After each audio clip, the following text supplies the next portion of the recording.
Ya Ali Madad. Otherwise, Rai Abu Ali Missionary, wise number 777. The two wise in Hastings, Vancouver.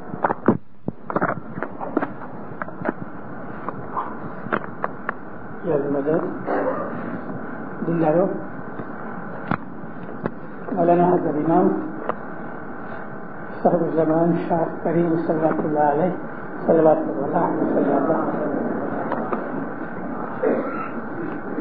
جولائی مہینے میں جب یہاں آئے اور برنبی کو جمع آنے کے وقت مولانا جو اپنی حاضری فرمائی اور اس میں جو فرمان فرمائے اس میں سے مکھ فرمانوں کی طرف میں آپ کا دھیان کھینچنا چاہتا ہوں.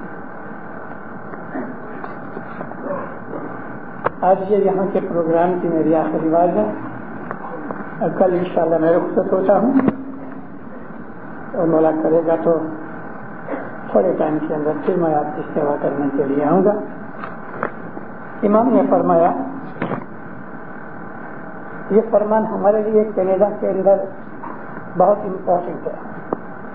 مولا کا ہر فرمان امپورٹنٹ ہوتا ہے لیکن بعض چیزیں ایک دوسرے سے زیادہ چڑھتی ہوتی ہیں. My beloved spiritual children, I would like also that during this jubilee year the generosity, the humanity, the spirit of Islam should be part of your everyday life and part of the way in which you build your bridges to other peoples in Canada.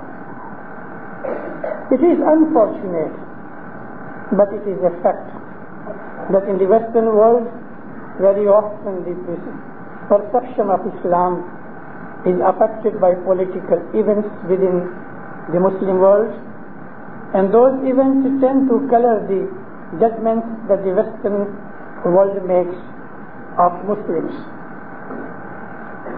Let that not be the case for my Jamaat in Canada.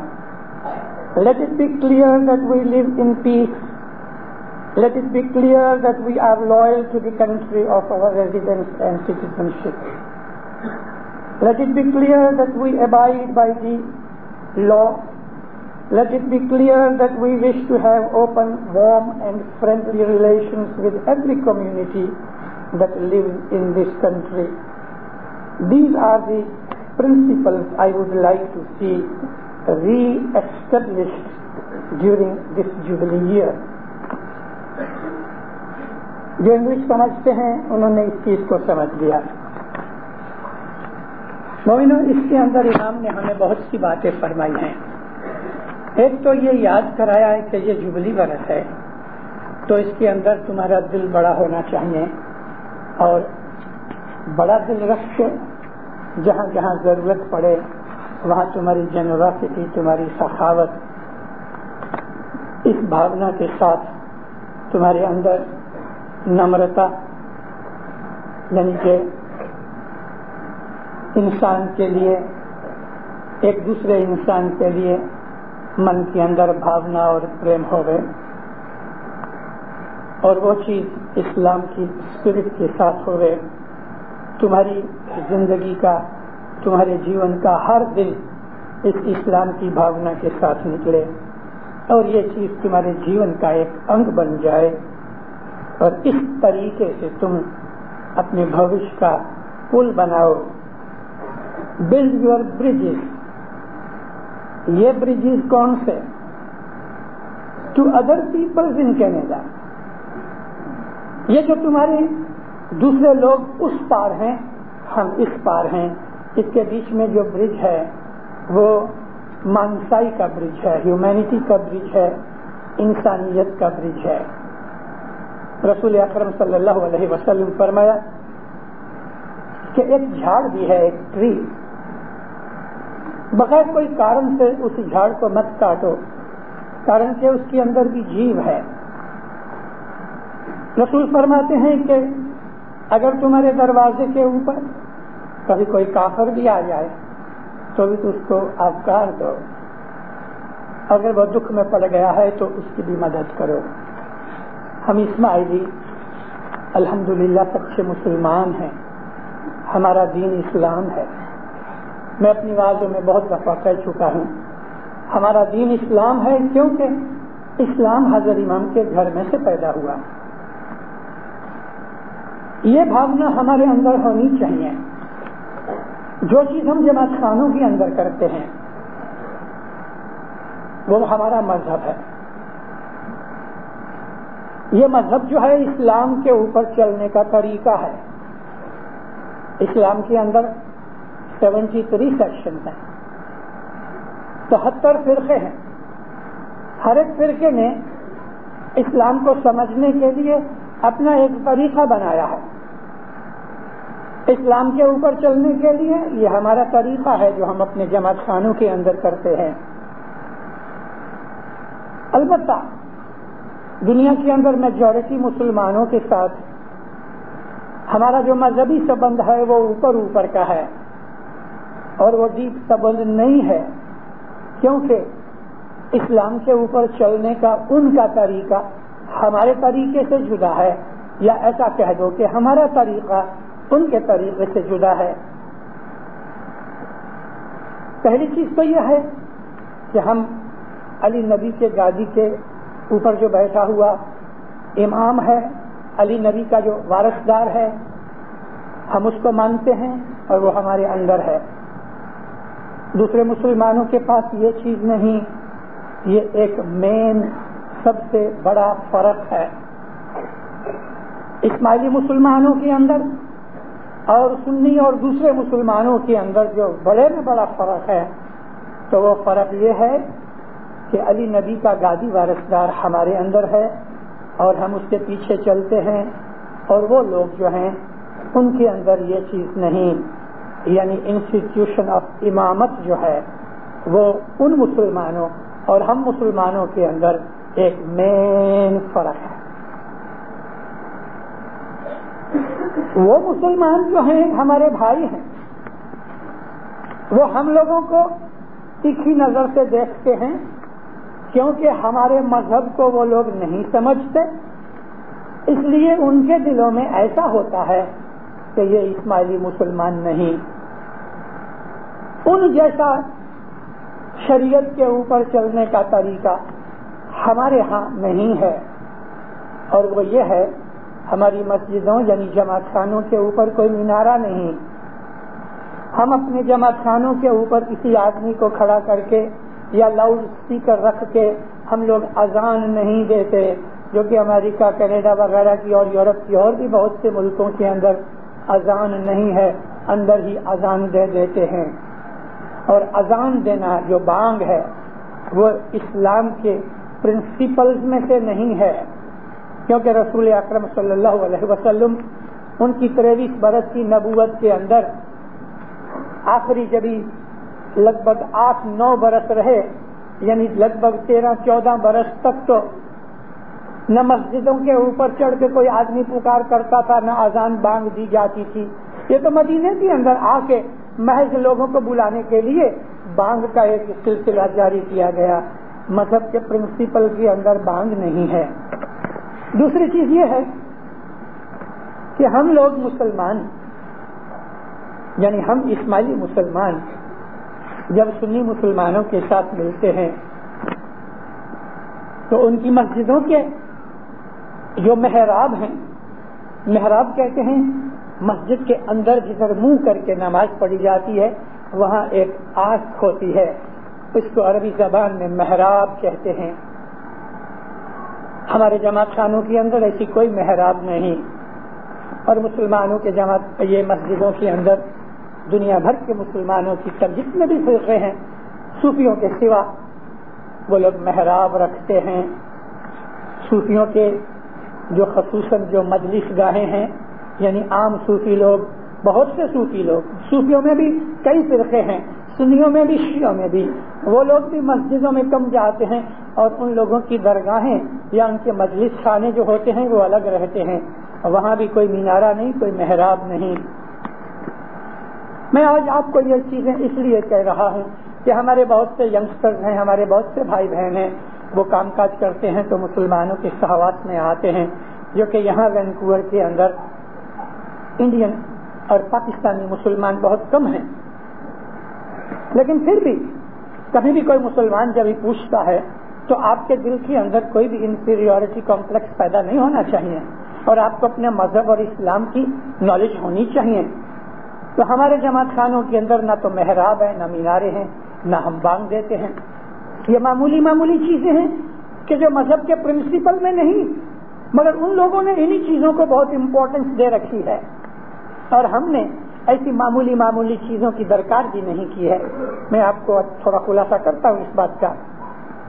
ایک اور بات یہ ہے کہ عام مسلمان جو ہیں ان کے نماز پڑھنے کا طریقہ اور ہمارے نماز پڑھنے کا طریقہ الگ ہے، یعنی ہم بیٹھ کے اپنی نماز پڑھتے ہیں، اور وہ لوگ نماز کے اندر بیٹھتے بھی ہیں، جھکتے بھی ہیں اور کھڑے بھی ہوتے ہیں۔ ان کی ایک ہی نماز میں 3 ایکشن ہوتے ہیں، اور ہماری نماز کے اندر 2 ایکشن ہوتے ہیں۔ ہم بیٹھے ہوتے ہیں اور جھکتے ہیں بیٹھے بیٹھے، جس کو ہم سجدہ بھی کہتے ہیں۔ البتہ قیام جو اللہ تعالیٰ نے قرآن پاک میں فرمایا ہے، ہم قیام کرتے ہیں، صبح بھی کرتے ہیں، شام کو بھی کرتے ہیں۔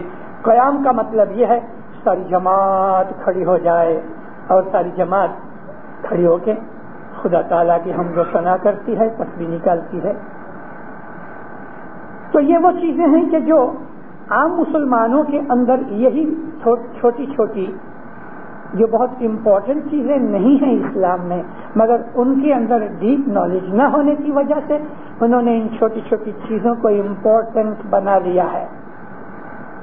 دیکھو اللہ میرے، مکہ کے اندر رسول اکرم نے جب اسلام کی اناؤنسمنٹ کی تو حضور اس وقت گھروں کے اندر یاروں دوستوں کے یا مسلمانوں کے گھروں کے اندر چھپ کے نمازیں پڑھتے تھے۔ اس وقت کوئی قبلہ نہیں تھا، کوئی محراب نہیں تھی، کوئی مینارہ نہیں تھا۔ یہ محراب اور یہ مینارے پتہ کس نے شروع کیے؟ بنی امیہ نے۔ وہ بنی امیہ کہ جنہوں نے ساری زندگی رسول کو اور علی کے بیٹوں بچوں کو دکھ تکلیف دیا، ان کی گردنیں کاٹی، ان کا خون بہایا، ان بنی امیہ نے یہ محرابیں بنائی، یہ مینارے بنائے۔ دوسری صدی ہجری کے اندر یہ سب پیٹرن بنائے۔ نبی کی مسجد کیسی تھی معلوم ہے؟ 3 دیواریں بنائی گئیں، چوتھی طرف کھلی تھی، اور بیچ میں لکڑے کے سٹون ڈال کے، یعنی جس کو ہم پلر کہتے ہیں، وہ ڈال کے اوپر پتوں کی چھت لگائی گئی تھی، پتوں کی۔ کھجور کے پتے جو ہوتے ہیں وہ بہت لمبے ہوتے ہیں، ان پتوں کو آپس میں جیسے افریقن لوگ اس کی مکوٹی بناتے ہیں، ایسی کھجور کے پتوں کی رسول اللہ کی مسجد کے اوپر چھت تھی۔ یہ بڑی بڑی خوبصورت مسجدیں، یہ ماربل کے مینارے، اور اندر زر و جواہر، ایک پردہ 10 لاکھ شلنگ کا ہوتا تھا، 10 لاکھ روپے کا ہوتا تھا۔ آج بھی آپ کبھی جاؤ کسی وقت حج کرنے کے لیے تو خانہ کعبہ کے جو پردے ہیں وہ سعودی عربیہ کا بادشاہ ہر سال اس کو دھوتا ہے، صاف کرتا ہے اور پردے بناتا ہے۔ ایک پردہ اوپر سے نیچے تک کم از کم میرا خیال ہے کہ $1 ملین کا ہوگا۔ یہ قیمتی سامان، اور اس کے اندر جھومر اور جھاڑ اور خوبصورتی اور ڈیکوریشن کی چیزیں نبی کے زمانے میں نہیں تھی۔ یہ چیزیں بنی امیہ اور بنی عباس کے زمانے کے اندر آئیں۔ رسول کے زمانے کے اندر جو مذہب جاری کیا گیا، اس مذہب کے اندر بہت ہی سمپلسٹی تھی، اور وہ سمپلسٹی ہی اسلام کا ایسنس ہے۔ سمپلسٹی یعنی بالکل سادگی۔ اسلام مذہب بہت سمپل ہے۔ ہمارا بھی قصور تو ہے، ہم اسماعیلیوں کا وانک تو ہے، ہمارے اندر بھی سمپلسٹی نہیں رہی، مگر اسلام بہت ہی سمپل مذہب ہے، نہایت ہی سمپل دین ہے۔ ایک اللہ کی عبادت کرنی، اور محمد جو ہے اس کا پیغمبر ہے، اس کے فرمان کے اوپر عمل کرنا، اس میں سارا اسلام آ گیا. اور یہی چیز ہمارے ہاں ہے. ہم اللہ کو شاہ مانتے ہیں، نبی کو پیر مانتے ہیں. ہماری زبان کے اندر ہم اسی کو شاہ اور پیر کہتے ہیں. سارا مذہب اس شاہ پیر میں آ گیا اور اس کے حکم کے اوپر ہی وہ چیز ہے. میں کبھی کبھی اپنی وعظوں کے اندر سنایا کرتا ہوں کہ ہم جو عبادت کرتے ہیں یا ہمارے مسلمان بھائی جو نماز پڑھتے ہیں، اس سے بھی زیادہ اوپر والی کوئی امپورٹنٹ چیز ہے تو وہ ہے اللہ رسول کا حکم ماننا. انس بن مالک رسول اللہ کے ایک سیکریٹری تھے. 10 برس اس نے نبی کے گھر کے اندر نبی کی خدمت کی. وہ خط لکھتا تھا، خط پہنچاتا تھا، پیغام لے جاتا تھا، مال لے آتا تھا. جو کچھ بھی کام نبی اس کو فرماتے تھے وہ کرتا تھا. ایک دن رسول اللہ ایک روم کے اندر بیٹھے تھے اور جو نیکسٹ ایڈجسٹنٹ روم تھا اس کے اندر انس بن مالک دوپہر کے بعد کی، جس کو ہم عصر کہتے ہیں، 4-1 بجے کے قریب نماز پڑھ رہا تھا. رسول اللہ کو یہ معلوم تھا کہ انس اندر ہے، کیونکہ ادھر سے ہی وہ باری نکلتی تھی، دروازہ اور کہیں جانے کی آنے کا کوئی رستہ ہی نہیں تھا سوا کہ یہ. تو نبی کو کوئی کام کی ضرورت ہوئی، محسوس ہوئی، آپ نے آواز لگائی، اے انس. ابھی انس تو نماز پڑھتا تھا نا، جواب نہیں کیا. نبی نے دوسری آواز لگائی، اے انس.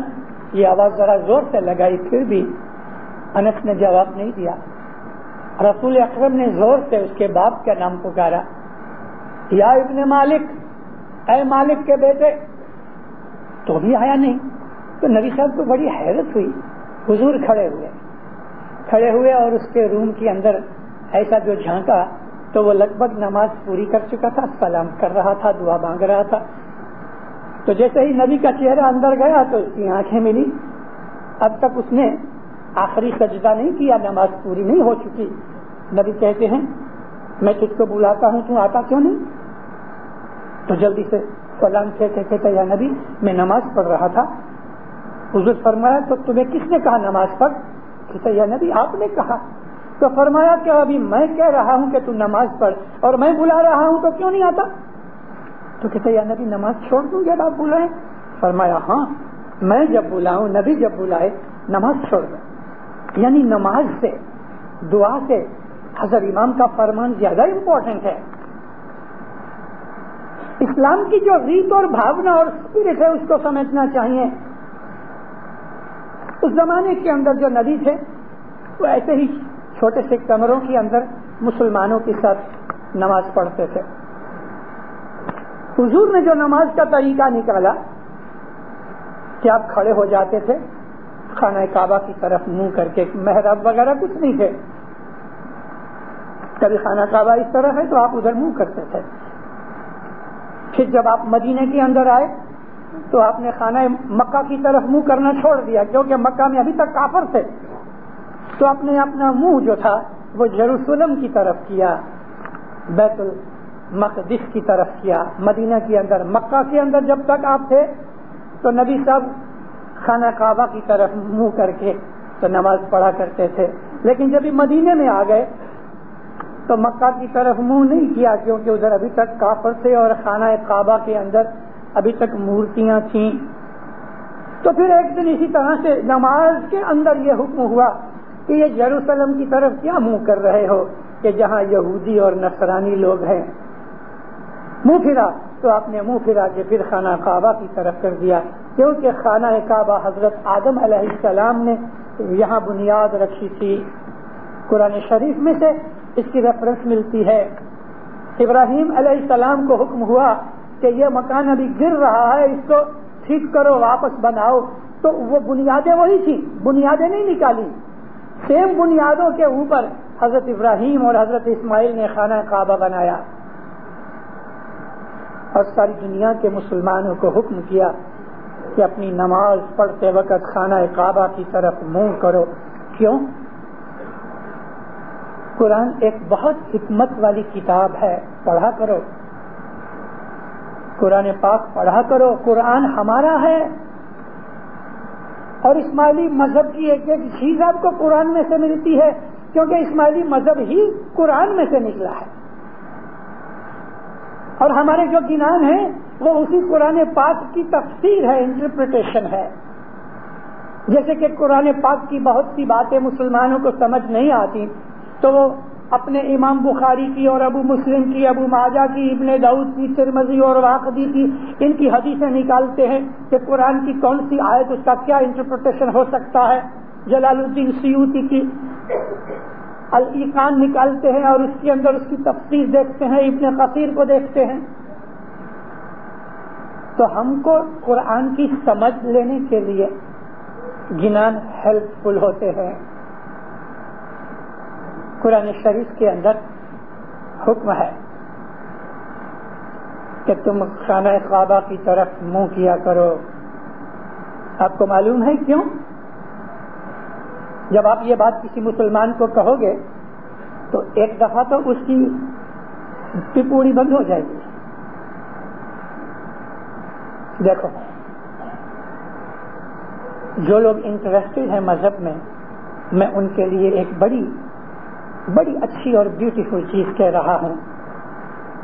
بی بی مریم پیٹ سے تھی، عیسیٰ نبی علیہ السلام کے پیدا ہونے کا وقت نزدیک آیا۔ بی بی مریم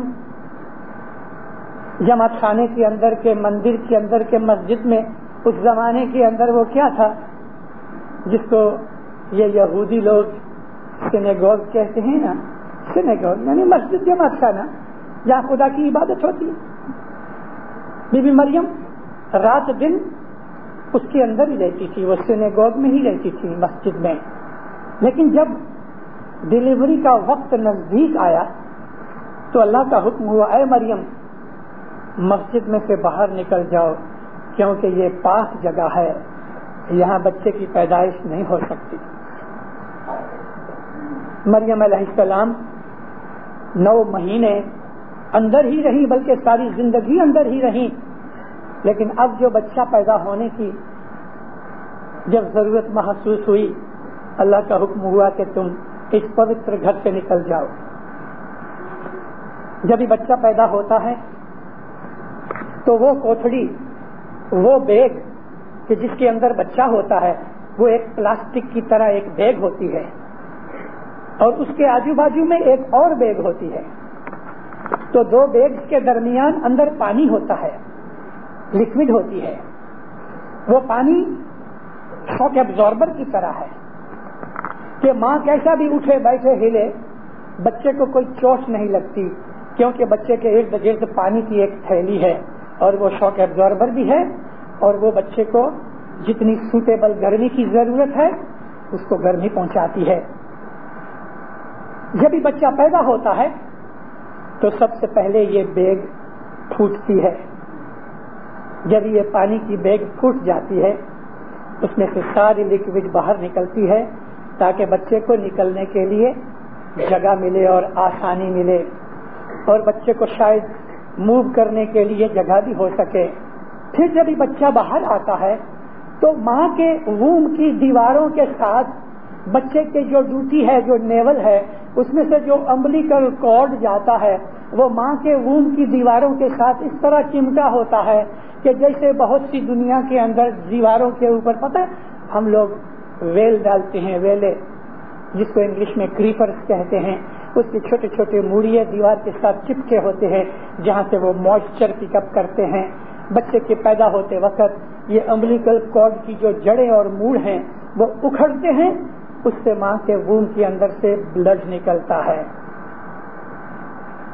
کتنے اچھے طریقے سے یہ بات جو میں آپ کو سمجھا رہا ہوں ہمارے پیروں نے سمجھائی ہے۔ اس لیے خون بہتا ہے، پانی بھی بہتا ہے، خون بھی بہتا ہے، اور یہ خون کئی دنوں تک ماں کو جاری رہتا ہے تاکہ ووم سکڑ جائے، شرنک ہو جائے، اور پھر اس کی وہ جو زخم ہیں وہ بھی آہستہ آہستہ بند ہوتے ہیں، اور پھر خون بند ہوتا ہے۔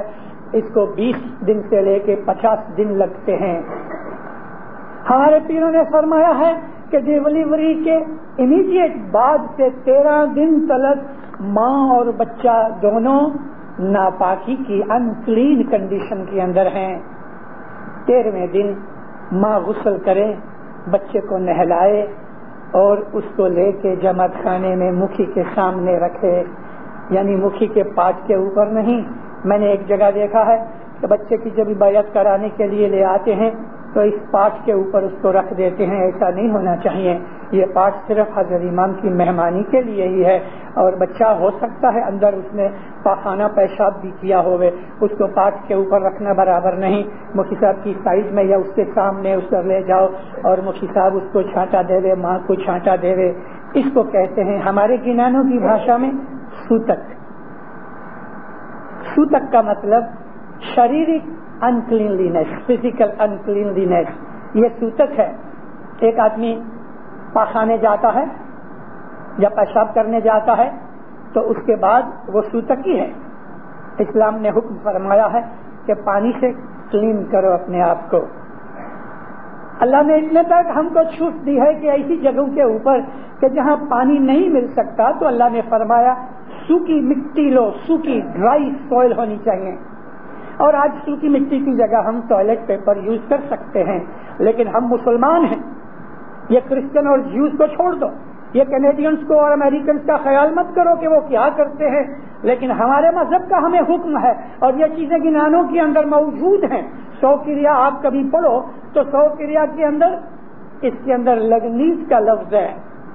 لگنیت کا مطلب پاخانے یا پیشاب کے وقت اپنے شریر کو پاک کرنا. یہ لفظ ہمارے اس 100 کریا کے اندر پیر نے فرمایا ہوا ہے. تو انکلین کنڈیشن ہے. اس کے لیے مریم علیہ السلام کو حکم ہوا، اے مریم بچے کا وقت پیدا ہونے کا نزدیک ہے، تو باہر نکل جا. تبھی بھی مریم جماعت خانہ یا مسجد چھوڑ کے باہر چلی گئی اور باہر حضرت عیسیٰ علیہ السلام کا ظہور ہوا، پیدا ہوئے. 3 دن کے بعد بی بی مریم کو تھوڑی طاقت آئی. کوئی نزدیک نہیں آیا، اب بالکل کسی کو پتہ بھی نہیں لگا. خود بی بی مریم نے اس بچے کی ناڑ کاٹی اور صاف ستھرا کیا، مگر بہت کمزور تھی، عمر بھی ویسے چھوٹی تھی، 14 برس کی عمر تھی جب عیسیٰ مریم کو پیدا ہوئے. خود ہی 3 دن کے بعد تھوڑی طاقت آئی تو کھڑی ہوئی. بھوک لگی تھی بے حساب، کون اس کو گرم گرم سوپ دے، کون اس کو مالش کر کے دے.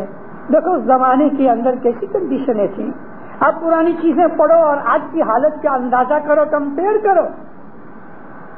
چلنے کی طاقت بھی نہیں تھی لیکن ہمت کر کے اٹھی اور ایک کھجور کے درخت کے نیچے تک پہنچی تو پاؤں تھک گئے کیونکہ پیٹ میں کچھ تھا نہیں اور کئی دنوں سے کھایا نہیں تھا. اس وقت کہا یا اللہ سخت بھوکی ہوں. تو وہ کھجور کا درخت جھک گیا، نم گیا. قرآن پاک میں لکھا ہے ہم نے کھجور کے درخت کو اتنا نیچے کر دیا کہ مریم ہاتھ ڈال کے پکی پکی کھجوریں لے کے کھاتی رہی. کھجور ایک بہت اعلیٰ میوہ ہے.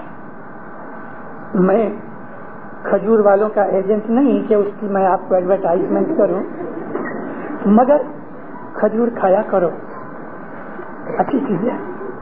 بی بی مریم کو طاقت آئی. چلو یہاں پرستا ماتا فاطمہ بنت اسد، 9 مہینے کا پیٹ. ماتا فاطمہ بنت اسد، اور اسد جو تھے وہ حضرت عبد المطلب کے بیٹے تھے، حضرت ابو طالب کے بھائی تھے. ماتا فاطمہ بنت اسد آخری دنوں میں ہیں، مگر ان کی روز کی عادت تھی کہ وہ اپنے گھر سے دوپہر سے پہلے اپنے گھر سے نکلے اور خانہ کعبہ جا کے ماتا فاطمہ اس کو صاف کیا کرتی تھی، عبادت کیا کرتی تھی. اس زمانے کا جو خانہ کعبہ تھا وہ 4 دیواریں تھیں اور 4 دیواروں کے اندر سینٹر میں ایک گول روم تھا، راؤنڈ، اوپر سے بند تھا. اس میں کوئی باری نہیں تھی، کوئی دروازہ نہیں تھا، کوئی سوراخ نہیں تھا، کوئی ہول نہیں تھا. یہ وہ جگہ تھی اندر کہ جہاں حضرت آدم علیہ السلام بیٹھ کے عبادت کرتے تھے، حضرت ابراہیم علیہ السلام عبادت کیا کرتے تھے. اس جگہ کو راؤنڈ اینٹوں سے چنتر کر کے ایک اوپر روم بنا کے اوپر سے بند کر دیا گیا تھا، اس کے اندر کوئی نہیں جا سکتا تھا. اب اس کے ارد گرد جو لوگ تھے تو ایسا راؤنڈ پھر کے تو دعائیں مانگا کرتے تھے. 7 دفعہ اس کے ارد گرد گھومتے تھے، 7 چکر لگاتے تھے. آج بھی حاجی لوگ جب جاتے ہیں تو کلاک وائز ایسے 7 چکر لگاتے ہیں. اوپر سے دیکھو تو کلاک وائز دکھے اپنے کو. تو ماتا فاطمہ جب خانہ کعبہ کے اندر گئی، دعا مانگ رہی تھی، یکایک ان کے پیٹ میں درد ہونے لگا. درد ہونے لگا تو سمجھ گئی کہ ابھی بچے کے پیدا ہونے کے وقت نزدیک ہو گیا. تو خانہ کعبہ سے نکلی کہ جلدی سے میں گھر پہنچ جاؤں. لیکن جیسے ہی خانہ کعبہ کے باہر آئے تو اتنی کمزوری آ گئی، اتنا درد دکھنے لگا، پیٹ اتنا کہ سہن نہ کر سکی. یا اللہ، اب میں کہاں جاؤں، اب میں کیا کروں. واپس خانہ کعبہ کے اندر آ گئی. اندر آ کے تو یہ جو گول محراب تھی، حقیقتاً جو سینٹر تھا کعبہ کا، اس کی دیوار پکڑ کے خدا کو واسطہ دیا، یا اللہ ایسی حالت میں مجھے کیسے بچہ ہوگا. یعنی مطلب یہ کہ شاید کوئی مرض آ جاوے، کیونکہ خانہ کعبہ کے دروازے کھلے تھے. ایک ہاتھ سے پیٹ پکڑا ہے، ایک ہاتھ سے خانہ کعبہ کی دیوار پکڑی ہے. اور اس وقت وہ دیوار پھٹ گئی. دیوار پھٹ گئی اور اتنی جگہ ہوئی کہ ماتا فاطمہ اندر چلی گئی. جب اندر چلی گئی تو نیچے سے دیوار بند ہو گئی، اوپر سے تھوڑا حصہ رہ گیا کہ جس میں سے روشنی اور ہوا اندر جا سکتی تھی. اس کے اندر مولا مرتضیٰ مشکل کشا مولائے کائنات کا جنم ہوا. میں نے آپ کو 2 باتیں اس لیے سنائی کہ آپ تھوڑا ان دونوں کو کمپیئر کرو. ایک طرف حضرت عیسیٰ علیہ السلام کی ماں جو اندر مسجد میں بیٹھی تھی، ان کو کہا کہ تم باہر نکل، کیونکہ یہ جگہ بچہ پیدا ہونے کے لیے نہیں. عیسیٰ نبی کو باہر پیدا ہونا پڑا. اور جب علی کی ماں کو جب درد ہوا تو اس کے لیے اللہ نے دیوار توڑ کے اس کو کہا اندر آ جا. خانہ کعبہ میں مولا علی کا جنم ہوا. وہ اسپاٹ وہ ہے کہ مولا علی سے پہلے کروڑوں برسوں تک اور مولا علی کے بعد آج تک اس کے اندر نہ کوئی عورت گئی ہے، نہ کسی عورت نے بچہ جنا ہے. صرف مولا علی کا جنم ادھر ہوا. اور وہ جگہ کے مرتبے کے حساب سے دنیا بھر کے مسلمانوں کو حکم کیا گیا کہ اس کی طرف منہ کر کے سجدہ کرو. وہ علی کی جائے پیدائش ہے. یہ ہے قبلہ. ہم اسماعیلیوں نے اس چیز کو اتنی امپورٹنس اس لیے نہیں دی کہ ہمارا قبلہ تو خود ہمارے اندر موجود اور بیٹھا ہے. ہم اندر پاؤں رکھتے ہیں جماعت خانے میں تو کہتے ہیں ہے زندہ. کسی کا منہ ادھر ہے، مکھی کامڑیا کا منہ ادھر ہے، ان کا منہ ادھر ہے، ان کا ادھر ہے، چاروں طرف بیٹھے ہوئے ہیں. کیونکہ قرآن شریف کی ایک آیت بھی ایسی ہے، ارے اللہ تو سب جگہ ہے، تم جدھر بھی منہ کرو گے اللہ کو منظور ہے، اللہ کا چہرہ اس طرف ہے. مگر یہ شرف اور یہ مرتبہ خانہ کعبہ کا حج کرنا، خانہ کعبہ کے ارد گرد گھومنا، جس کو عربی زبان میں طواف کہتے ہیں اور سنسکرت میں پرکرما کہتے ہیں، یہ اس لیے کہ وہ مولود ہے حضرت علی مرتضیٰ علیہ السلام کا، وہ جگہ پیدائش کی جگہ. عام مسلمانوں کے ساتھ ہمارے مذہب کی چرچا اور ڈسکشن مت کرو جب تک کہ آپ کے پاس اچھا قابل سمجھانے کے لیے ہتھیار نہ ہوئے. مگر ہم مسلمان ہیں، مسلمانوں کے ساتھ ہمیں مل کے رہنا ہے. اور ملا کرو دینداروں. ہمارے اوپر ہمارے مولا نے ہمارے اوپر فرض ڈال دیا ہے کہ ویسٹرن کنٹریز کے اندر مڈل ایسٹ میں جو کچھ ہو رہا ہے وہ دھارمک درشٹی سے نہیں، پولیٹیکل درشٹی سے ہو رہا ہے. لیکن مڈل ایسٹ کے اس بناؤ کے اوپر یہاں کے رہنے والے اسلام کو کچھ اور سمجھتے ہیں. تم ایسے بنو کہ جب وہ تم کو دیکھیں تو ان کے سچے اسلام کا پتہ لگے. مولا کا کہنا یہ ہے تمہارا بھائی چارہ، تمہاری فرینڈلینس، یاری دوستی، تمہارا بیہیویئر، تمہارا کیریکٹر، تمہاری ہیل چال، تمہارا لین دین، تمہاری سچائی، تمہاری سنسیئرٹی، تمہاری فیتھفلنس، تمہاری لوئلٹی، یہ وہ چیزیں ہیں کہ جو یہاں کے وطنیوں کے اوپر تمہارے دین، تمہارے مذہب کی چھاپ ڈالیں گی. مجھے بہت دکھ ہوا ایک چیز سن کے کہ بہت دفعہ اسماعیلیوں نے ادھر ایسے کام کیے ہیں کہ جس سے خود ہماری جماعت کا امیج بھی خراب ہو جاتا ہے. مومنوں، ہم اسماعیلی ہیں. جب یہاں کے کینیڈینز جو غیر قوم کے ہیں، ہم اسماعیلیوں کو پب میں یا اور پارٹیوں کے اندر شراب پیتے ہوئے دیکھتے ہیں تو ہمارا ان کے اوپر کیا اثر پڑ سکتا ہے؟ ساری دنیا کو معلوم ہے کہ اسلام کے اندر شراب حرام ہے، ہمارے اندر بھی حرام ہے. میں نے ایک واعظ میں کہا تھا کہ ایسے بھی اسماعیلی ہیں کینیڈا کے اندر کہ جنہوں نے بیسمنٹ کے اندر چھوٹے چھوٹے بار بنا رکھے ہیں اور 12-14 برس کے بچوں کو وہ بار مین کا کام دیتے ہیں اور گیسٹ کو اور مہمانوں کو وہ لوگ برانڈی، شراب اور نہ جانے کیا کیا بدبلا پلاتے ہیں. یہ ہمارا کام نہیں، یہ چیز ہمارے لیے حرام ہے. یہ چھوٹی چھوٹی چیزیں ہمارے نام کے اوپر دھبا لگانے کے لیے کافی ہیں. بے حساب بڑی بلڈنگ ہوئے، اس کو ایک ماچس میچ باکس کی ایک سٹک کافی ہے برباد کرنے کے لیے. اسی طرح سے ہمارے ایمان کو برباد کرنے کے لیے، ہمارے ایمان کو جلا دینے کے لیے ایک چھوٹی سی چیز بھی کبھی کام آتی. اس وقت ہمیں چھوٹی لگتی ہے مگر آہستہ آہستہ اس کا بھی جو سٹارٹنگ ہوتی ہے، ایک میچ باکس لگا دو تو اسی وقت سب نہیں جل جاتا. آہستہ آہستہ اس کی آگ بڑھتی جاتی پھر ایسے اسٹینڈرڈ پہ آ جاتی ہے کہ پھر قابو نہیں آتی. شراب کا ایک گلاس ہمارے ایمان کی وہ میچ باکس کی طرح کام کر کے جلانا شروع کر دیتا ہے. شراب سے بچو، اپنی اولاد کو بچاؤ. آگے حضرت امام نے فرمایا کہ تم ایسا فیوچر بناؤ اپنی اولاد کے لیے کہ جو تمہارے مذہب کے چھاجتا ہوئے، لائق ہوئے. ہم بڑے ہو کے اگر شراب پیئیں گے تو ہماری اولاد کیا کرے گی؟ لین دین کے اندر بھی ایسے کلین اور صاف بنو، ایسے آنےسٹ بنو. بھلے کچھ نہیں بھی لکھا ہوا ایگریمنٹ، لیکن کبھی وچن دے دیا ہے تو اپنے وچن کے اوپر کھڑے رہو.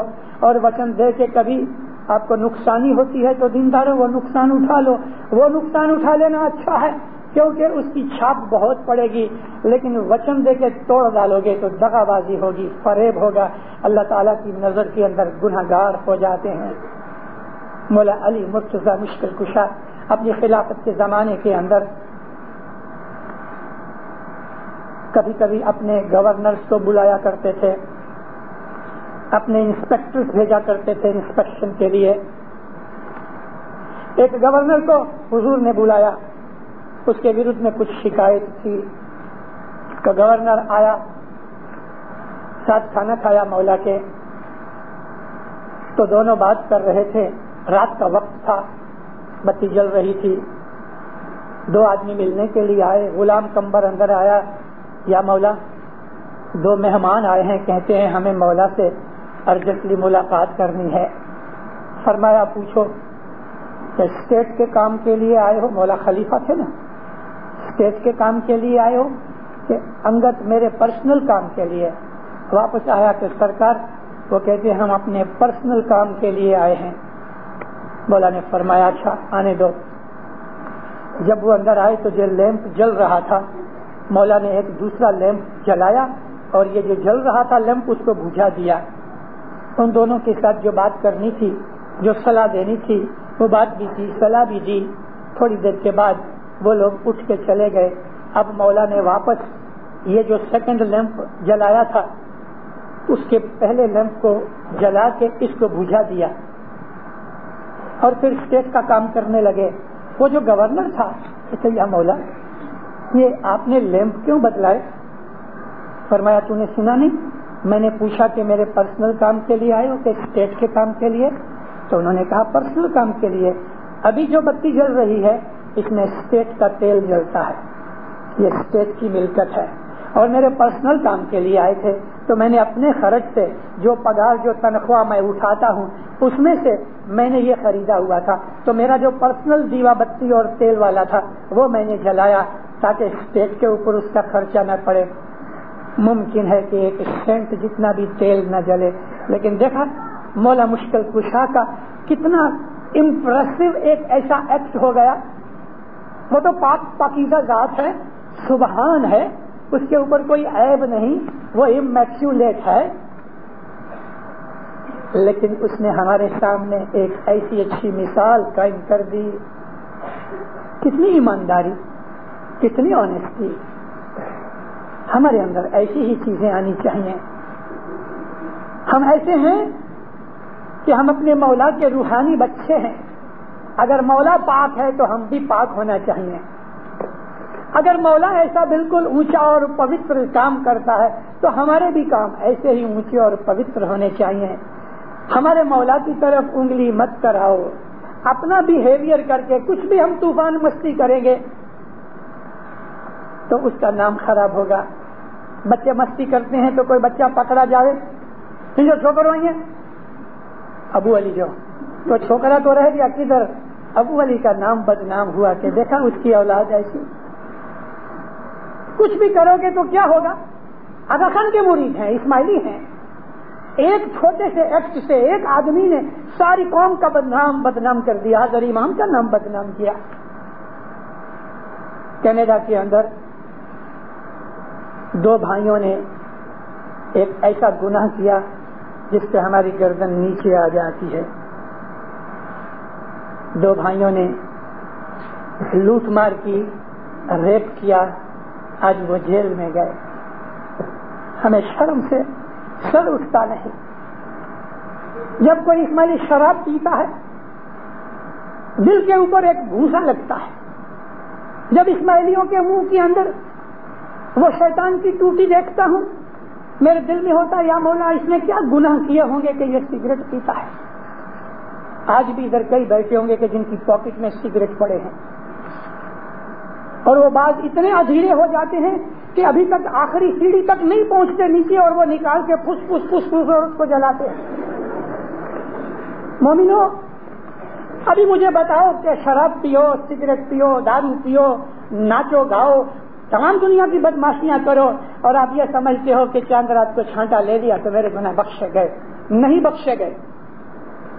آپ نے اپنے گرو مرشد کے ساتھ دغا کیا، مولا کے ساتھ فریب کر رہے ہو، وہ جانتا ہے، وہ جانتا ہے۔ ایسے لوگ کہ جو شراب پیتے ہیں، سگریٹ پیتے ہیں، گناہ کرتے ہیں، جھوٹ بولتے ہیں، فریب کرتے ہیں، دغا کرتے ہیں، وہ لوگوں کے پاس بیت الخیال کے بول بھی ہیں، اور وہ کبھی کبھی صبح آ کے بیٹھتے بھی ہیں، تسبیحاں بھی نکالتے ہیں، فرمان بھی سنتے ہیں، جنان بھی للکارتے ہیں۔ اسلام نے ہم کو تقویٰ سکھایا ہے۔ مذہب کے لانے کا خدا کو یہ شوق نہیں تھا کہ تم بڑی بڑی بلڈنگیں بنا ڈالو، چرچ بناؤ، سینیگوگ بناؤ، مسجدیں بناؤ، اور 10-10 ملین ڈالر کا جماعت خانہ بنا ڈالو۔ خدا کو ان چیزوں کا شوق نہیں، خدا تو یہ دیکھتا ہے کہ تم کیسے ہو۔ ہمارے اعمال، ہمارا کیریکٹر، ہماری ہیل چال ایسی ہونی چاہیے، ایسی ہونی چاہیے کہ دوسرے لوگ ہم کو دیکھ کے تو دل کے اندر کہیں آہ کیسے اچھے لوگ ہیں، ایسا ان کا مذہب ہے۔ تو وہ پوچھنے آئے بھائی تم کون سے مذہب کے ہو؟ اسماعیلی مذہب۔ تو اس کے دل کے اندر ایسا ہوئے بھلا میں بھی دیکھوں کہ اسماعیلی مذہب کیا ہے۔ ہر اسماعیلی مشنری بن سکتا ہے اگر اس کے اعمال اور کیریکٹر اچھے ہو جائیں۔ مذہب کا سارا جتنا بھی زور ہے عبادت بندگی کرانے کا مقصد کیوں بھلا ہم جماعت خانے کے اندر اکٹھے ہونے کے لیے امام کی طرف سے ہمیں حکم ہے روز شام کو تم جماعت خانے جاؤ۔ 5 بجے کے بعد آدمی نیچرلی سارا دن کام کرتے کرتے تھک جاتا ہے، اس وقت اس کو انوائرمنٹل چینج چاہیے۔ وہ انوائرمنٹل چینج ان لوگوں کو کہ جو اسماعیلی نہیں ہیں کھینچ لے جاتا ہے کسی کلب میں، کسی پب میں، کسی نائٹ کلب میں، یا کسی یاروں دوستوں کی ایسی سوسائٹی میں کہ گھر کے اندر پتے بھی کھیلتے ہیں, جگار بھی کھیلتے ہیں, سگریٹ پھونکتے ہیں, شرابیں پیتے ہیں. لیکن ہم کو جو یہ کہا گیا کہ تم جماعت خانے آ جاؤ, تو اصل مقصد خدا کو عبادت لینے کا شوق نہیں, اور ہماری عبادت سے کچھ خدا بڑا نہیں ہو جائے گا اور ہم عبادت نہیں کریں گے تو مولا چھوٹا ہونے والا نہیں ہے, وہ تو جیسا ہے پاک ذات ہے, وہ اکبر ہے. لیکن اس نے ہم کو کہا کہ تم شام کو مسجد میں آؤ تاکہ ان بدیوں برائیوں سے بچ جاؤ. تمہارے مائنڈ کا جو ٹرینڈ ہے وہ دنیا میں سے نکل کے روحانیت کی سائڈ میں آ گیا. نہا دھو کے پہلے ہی تمہاری نیت جب جماعت خانے جانے کی ہوگی تو سب سے پہلے کیا ہوگا, چلو میں تیار ہو جاؤں. ارے بھائی یہیں سے تو ثواب شروع ہو گیا. آپ نے ارادہ کیا کہ جماعت خانے کے لیے تیار ہو جاؤں تو آپ کا ثواب شروع ہو گیا, مائنڈ کی ڈائیورشن ہو گئی. آپ جماعت خانے آئے ہو, بال بچوں کو لے کے آئے ہو, ادھر آ کے ہائی زندہ کہا, ادھر آ کے دعا پڑھی, ادھر آ کے تسبیح نکالی, مولا کے اس دربار کے اندر آ کے آپ جب باہر نکلو گے سب تھکاوٹ دور ہو گئی, آپ فریش ہو جاؤ, بدیوں سے بھی بچ گئے, نیکیوں کی طرف آئے. جماعت خانے آنے کا خصوصی مقصد یہ تھا. اور ہم جو کچھ بھی جماعت خانے میں خرچ کرتے ہیں, ان خرچوں کے اندر ہم کو یہ سکھایا گیا بھائی تم 10 من دو, دعا کراؤ, معافی مانگو گناہوں کی, کچھ مہمانی رکھو. یہ چیزیں کیا ہیں کہ ہمارے دل کے اندر کنجوسائی نہ آوے, ہم مائزر نہ بنے, ہم تنگ دل اور نیرو مائنڈڈ نہ بنے. ہم چھوٹی عمر سے دیکھتے ہیں, ارے 2 برس کا بچہ آتا ہے نا جماعت خانے کے اندر ماں کے ساتھ, تو اندر آ کے مامی کو کہتا ہے میرے کو سینٹ دے. اس وقت اس کو جو سینٹ دیتے ہو تو وہ بھاگتا ہے پاک کی طرف, جا کے دعا کراتا ہے. اس چھوٹی عمر سے اسماعیلی بچہ خرچ کرنا سیکھتا ہے, وہ کبھی مائزر اور بخیل نہیں بنتا. بخیل اسماعیلی ہیں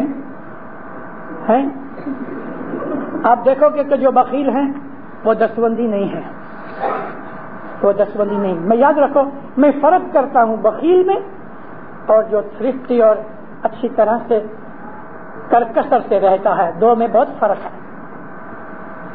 تو ہمارے اندر یہ مذہب کی ایک ایک چیز ڈائریکٹلی انڈائریکٹلی ہمارے کیریکٹر کے اوپر, ہماری تھنکنگ کے اوپر اور الٹیمیٹلی آبویسلی ہمارے آتما کے اوپر اس کا اثر ہوتا ہے.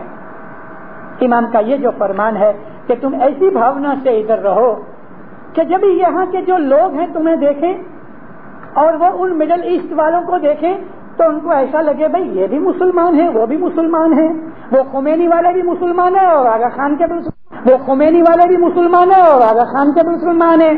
ان دونوں کے مسلمانوں میں فرق ہے. کچھ مہینے پہلے ٹیلی ویژن کے اوپر ایک ایرانی کو پکڑ کے پوچھا واٹ از اسلام, تو کہتا ہے اسلام مینز ریونج. ہیں ایسے مسلمان, میں تو ہکا بکا رہ گیا. اور انہوں نے اس چیز کو, یہاں کے جو میڈیا ہے انہوں نے بہت اس کو چڑھا بڑھایا. ابھی انہوں نے نام مسلمان رکھا ہے مگر اسلام نہیں. اس کے لیے حضرت امام فرمایا کہ تم ایسے بنو کہ لوگ تمہارا وکھان کرے کہ نہیں یہ مسلمان جو آغا خان کے مسلمان ہیں, جو اسماعیلی مسلمان ہیں, وہ کچھ اور ہیں, وہ کچھ اور ہیں. ان دونوں کے اندر عظیم فرق, اور وہ ہمارے اوپر میرے مولا نے ڈیوٹی ڈالی ہے کہ تم اس طرح سے بہیو کرو. ماں باپ کہتے ہیں let that not be the case for my جماعت ان کینیڈا. ادھر کے مسلمانوں نے جو کچھ بھی دنیا کے اندر حالات کیے ہیں وہ میری کینیڈین جماعت کو نہیں کرنا چاہیے. پوپ کے اوپر ایک مسلمان نے حملہ کیا, ٹرکی چھوکرا تھا. پوپ کو جب یہ ہوش آیا تو اس نے کہا میں اس کو معاف کرتا ہوں. شاباش, پوپ مسلمان ہو گیا. پوپ نے یہ کام کیا تو وہ اسلام کا کام کیا. مکہ فتح ہو گیا. رسول اللہ کی ایک بیٹی کا, جو ان کی بیوی کا پہلے گھر سے بیٹی تھی, اس کا خون کر دیا ایک خونی نے. جب اس کو پکڑ کے نبی کے پاس لائے تو منہ پھرا کے کہتے ہیں میں نے اس کو معاف کیا.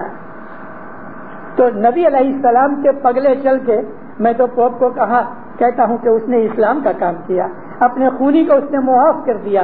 مولا علی کو جب ہوش آیا فرمایا میرے قاتل کو پیش کرو, تو پیچھے ہاتھ بندھے ہوئے عبد الرحمن ابن ملجم کے جب لائے, امام حسن کو فرمان کیا بیٹے اس کے ہاتھ کھول دو, یہ ہمارے گھر میں ہے, ہمارا مہمان ہے. دودھ کا پیالہ منگوا کے اپنے خونی کو مولا کہتے ہیں تو میرے گھر پہ مہمان آیا ہے دودھ پی. دیکھا یہ اسلام ہمارا ہے. اور وہ خمینی آیا ادھر تو اس نے آتے ہی ہزاروں آدمیوں کو محض ایک چھوٹی سی وجہ سے اسلام نہیں چھوڑا. انہوں نے شاہ کے دوست تھے اس کے لیے مروا ڈال اور کوئی حال سننے کے لیے تیار نہیں. اس وقت بہت سخت دنیا کے اندر مینٹلی جھگڑا پیدا ہوا ہے اسلام کے اندر. ہم ان سے جدا ہیں اور اپنے آپ کو جدا رکھو کیونکہ امام کہتا ہے میری جماعت کے اندر وہ چیزیں نہیں ہونی چاہیے کہ جو دوسری جگہ ہو رہی ہیں. محض نماز پڑھ لینا کچھ کافی نہیں. منافق لوگ بھی آتے تھے مسجد میں نماز پڑھنے کے لیے. امام کا فرمان جو ہے وہ ہماری سیر آنکھوں کے اوپر ہونا چاہیے. دینداروں امام زمان ہمارا مالک اور رہبر ہے. اگر ہم اچھے ہوں گے تو دیکھ دیکھ کے ہمارے بیٹے اچھے ہوئیں گے. وہ اگر اچھے ہوئیں گے تو ان کی اولاد اچھی ہوگی. ایک بوڑھا باپ اپنے بیٹے اور بہو کے ساتھ رہتا تھا. باپ بیمار رہتا تھا, کھانستا تھا, بلغم نکلتی تھی, اٹھانا پڑتا تھا. تو بیٹا بھی بگڑا ہوا تھا اور بیٹا بگڑ گیا بہو کے کارن سے. وہ ٹک ٹک کرتی رہتی تھی روز. ان کا ایک چھوٹا بیٹا تھا. جب یہ ابا باہر چلے جاوے تو وہ جو اس کی لڑکے کی جو ماں تھی وہ دادا کو ہمیشہ برا بھلا کہتی رہے. بچہ سنتا رہے. 4-5 سال کا بچہ تھا, سب دیکھتا تھا. مات پتا کا سلوک اپنے باپ کے ساتھ ان کے ساتھ کیا تھا. سردی کا موسم آیا تو اس نے کہا بیٹا بہت ٹھنڈی لگتی ہے, یہ پرانا بلینکٹ کام پورا نہیں ہوتا. تو بہت دنوں کی محنت کے بعد ٹک ٹک کرتے کرتے آخر وہ ایک بلینکٹ لے کے آیا اور اپنے بڈھے باپ کو کہا یا ابا یہ بلینکٹ. تو خوش ہوا بیچارہ. ابھی وہ بلینکٹ پڑا تھا, باپ کام کے اوپر گیا, ماں کچھ سودا لینے باہر گئی. بچے نے بلینکٹ اٹھایا, اوپر لے گیا, کتر لے کے سیزرز لے کے بلینکٹ کے 2 ٹکڑے کر دیے. ایک ٹکڑا جا کے دادا کو دیا اور ایک کباٹ میں رکھ دیا. وہ دادا نے بڑا شور مچایا. جب بھی اس کی ماں آئی اور باپ آئے تو اس نے کہا دیکھ تیرے بیٹے نے یہ کیا. کاہے کو ایسا کیا؟ کہتے ابا جب تم بڈھے ہوگے نا تو وہ دوسرا بلینکٹ تیرے لیے دوں گا, اس کے لیے رکھا ہے. اس نے کام پکڑا. اس کو خیال ہوا کہ یہ بچہ وہ دیکھ رہا ہے جو میں کر رہا ہوں. باپ سگریٹ پی رہا ہے, بیٹے کو کہتا جاؤ نا تھوڑی ایشٹرے لے کے آؤ. بیٹا دیکھتا ہے. باپ شراب پیتا ہے, بیٹا دیکھتا ہے. بھلے باپ کے سامنے نہیں پیے گا لیکن وہ ضرور پیے گا. اگر یہی باپ پروڑیے 3:30 بجے اٹھ کے عبادت کرتا ہے, ہاتھ اٹھا کے دعائیں مانگتا ہے, دعا پڑھتا ہے, ابا کیا کرتے ہو؟ بیٹے میں مولا کو یاد کرتا ہوں. ابا بھلا مولا کدھر ہے؟ بیٹے مولا ہمارے اندر ہے. تو ابا تم ایسا باہر کیوں کرتے ہو؟ کہ یہ ایک جسچر ہے بیٹے. باپ بیٹے آپس میں گفتگو کرتے ہیں. بیٹے کے اندر ایمان بڑھ رہا ہے. باپ کمائی لے کے آتا ہے, گھر والی کو کہتا ہے دیکھ یہ پیسے ہیں, یہ دستمند لے جانا, یہ مہمانی لے جانا. اولاد سب سنتی ہے. ماں پکا رہی ہے. کیا ماں کیا پکاتے ہو؟ بیٹا جماعت خانے کی مہمانی پکا رہی ہوں. یہ پیسے دیکھ لوں؟ نہ یہ پیسے میں نے جماعت خانے کے لیے رکھے ہیں. یہ چھوٹی چھوٹی جو چیزیں ہم گھروں میں کرتے ہیں وہ ہماری اولاد کے اوپر چھاپ پڑ رہی ہے. ماں اور باپ لڑ رہے ہیں, بیٹے دیکھ رہے ہیں, بچے دیکھ رہے ہیں. ان کا ریئیکشن ان کے دلوں کے اوپر ہو رہا ہے. اور یہ بچے بالکل بیچارے مجبور ہو گئے ہیں. کس کو چاہیں؟ ماں کو چاہیں, باپ کو چاہیں. چھوٹے تھے تو وہ دونوں کو عزت کی نظر سے دیکھتے تھے, لیکن باپ کے غصے کی وجہ سے یا ماں کی جیب کی وجہ سے دونوں کے اندر جو جھگڑے ہوتے ہیں تو وہ جھگڑے پھر بچوں کو کمپلیکس میں ڈال دیتے ہیں, کنفیوژن میں ڈال دیتے ہیں.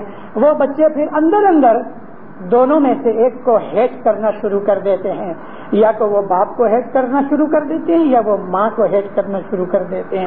یہ بچے جب بڑے ہو جاتے ہیں تو وہ چیز جو ان کے مغز کے اندر مات پتا نے چھوٹی عمر میں داخل کر دی ہوئی تھی وہ پھر ابھر آتی ہے, اور وہ چیز کا ریئیکشن ان کی میرج لائف میں ہوتا ہے, اور یہ چیز چلتی ہے. آپ نے اپنی زندگی تو خراب کی لیکن بیٹے کی زندگی خراب کی، اس کے بیٹے کی زندگی خراب کی، یہ جنریشن تلک کے جھگڑے چلتے رہیں گے، ساس بہو کے جھگڑے، دھنی دھنیانی کے جھگڑے، بھائی بھائی کے جھگڑے، فیملی کے اندر یہ جو جھگڑے ہوتے ہیں ان کے سیڈز فیملی میں سے ہی نکلتے ہیں، کہیں باہر سے نہیں نکلتے۔ اپنے گھروں میں عبادت کرو، اپنے گھروں میں خدا کا نام لو، اپنے گھروں میں محبت کرو، ارے ایک دوسرے کا دکھ اٹھا لو۔ ایک غصے ہو گیا تو تم ٹھنڈے رہو، جب وہ ٹھنڈا ہو جائے گا اس کو کہو گے تو وہ خود ہی شرمندہ ہو جائے گا۔ جھگڑو مت، لڑائیاں مت کرو۔ مرد میں غصہ ہے اور اس کی زبان جو ہے تلوار اور اس طرح کی طرح تیز ہے، وہ اس کو سامنے جواب دیتی ہے، وہ اس کو تھپڑ مارتا ہے، پھر عورت کہتی ہے مجھے مارتا ہے۔ میں کیوں مارا؟ پاگل ہو گیا تیرا گھر خامن؟ بھائیوں بہنوں، ہم مولا کے روحانی بچے ہیں، اپنی لائف کو سدھارو، اپنی جیون کو سدھارو۔ اگر دنیا کے ان جھگڑوں رگڑوں کے اندر ہی پڑے رہو گے تو آتما کا سدھار کیسے کرو گے؟ مذہب کا تو مقصد یہ ہے کہ ہم اسپرچولی ایڈوانس بنے، ہم اپنی اسپرٹ کو ڈیولپ کریں، ہم روحانی پروگریس کریں۔ روحانی پروگریس خاک ہوگی، گھر میں شیطان بیٹھا ہے، جیب میں شیطان بیٹھا ہے، مغز میں شیطان بیٹھا ہے، دل میں شیطان بیٹھا ہے، دنیا بھر کی بدیاں برائیاں اندر گھس کے بیٹھی ہوئی ہیں، اندر تو گاربیج رکھا ہوا ہے، اس کو صاف کرو، اندر پھولوں کا ایک گلدستہ لگاؤ، باغیچہ لگاؤ کہ جس میں خوشبو نکلتی ہوئے، اور وہ خوشبو محبت کی، پیار کی، بردرہڈ کی، جنروسٹی کی، ہیومینٹی کی، ایک دوسرے کا دکھ اٹھا لو۔ بغداد کے اندر ایک بہت بڑے نامچین صوفی تھے، ان کا نام تھا حسن دمشقی، تھے دمشق کے، رہتے تھے بغداد میں، بڑی دور دور تک ان کا نام پہنچا۔ تو دمشق میں سے ایک آدمی اس حسن دمشقی کو بغداد میں ملنے گیا کہ اتنا بڑا بزرگ، ایسا کرامت والا صوفی سینٹ، ڈھونڈتے ڈھونڈتے ڈھونڈتے بغداد میں اس کا گھر شہر کے باہر تھا۔ جب لوگوں سے پوچھا کہ یہاں حسن دمشقی رہتے ہیں، کیوں نہیں، بچہ ان کو جانتا ہے، فلانی جگہ ان کا گھر پہ آیا تو دروازہ بند تھا، دروازے کو نوک کیا، دروازہ کھلا تو ایک ڈاکن کھڑی تھی۔ جیسے ہی دروازہ کھلا، کیا ہے؟ اما یہ حسن دمشقی کا گھر؟ ہاں، اس دمبی کو، وہ کتے کو تم ملنے آئے ہو؟ وہ گیا ہے لکڑیاں کاٹنے کے لیے، فلاس نے دروازہ بند کر دیا۔ یہ تو کھڑے کا کھڑا رہا، حسن دمشقی، اتنا بڑا اس کا نام، اس کو حسن بغدادی بھی کہتے ہیں۔ بہت دیر تک کھڑا رہا، سن بن، ایسا نامور آدمی، اور اس کی گھر والی کہتی ہے وہ تو دمبی ہے، دمبی یعنی ہپوکریٹ، وہ تو کتا ہے، سکھا لیا۔ کئی منٹوں تک ہوش نہیں آیا۔ اس نے کہا کہ وہ جنگل میں گیا لکڑیاں کاٹنے، اس نے کہا اتنا مسافری کر کے آیا ہوں، چلو درشن تو کر لوں، دیکھ تو لوں۔ دل کے اندر ہچمچاہٹ ہو رہی تھی، جنگل کی طرف جانے لگا۔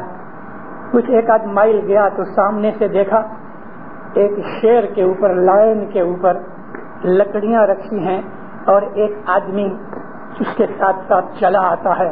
وہ شیر کو دیکھ کے ایک درخت کے اوپر چڑھ گیا۔ تو جب وہ شیر نزدیک آیا تو وہ حسن دمشقی تھا۔ اس نے کہا السلام علیکم، تم نے آ جاؤ، ادھر باہر آ جاؤ، یہ میرا گدھا ہے، فکر مت کرو۔ ڈرتے ڈرتے نیچے اترا۔ وہ جو شیر جانور تھا منہ نیچے کر کے کھڑا رہا۔ میرے گھر گئے تھے؟ کہتے جی ہاں۔ اور میری گھر کی سیہن دیکھی؟ چپ ہو گیا۔ دیکھو بھائی، میں اس کا دکھ اٹھاتا ہوں تو یہ شیر میرا حکم مانتا ہے۔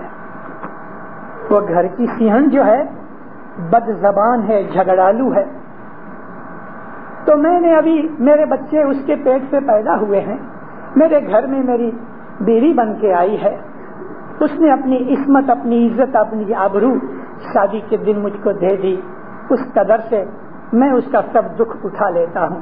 وہ سیہن ہے نا، میں اس کا دکھ اٹھاتا ہوں۔ دیکھو یہ شیر میرا حکم مانتا ہے، دیکھو کیسے گدھے کی طرح سر نیچا کر کے کھڑا ہے، میری روز یہ لکڑیاں اٹھا کے لاتا ہے اور میں گھر جا کے لکڑیاں رکھ لوں گا، یہ جنگل میں واپس چلے جائے گا، اور ہر روز جب میں جنگل میں جاتا ہوں تو یہ خود بخود میرے پاس آ جاتا ہے۔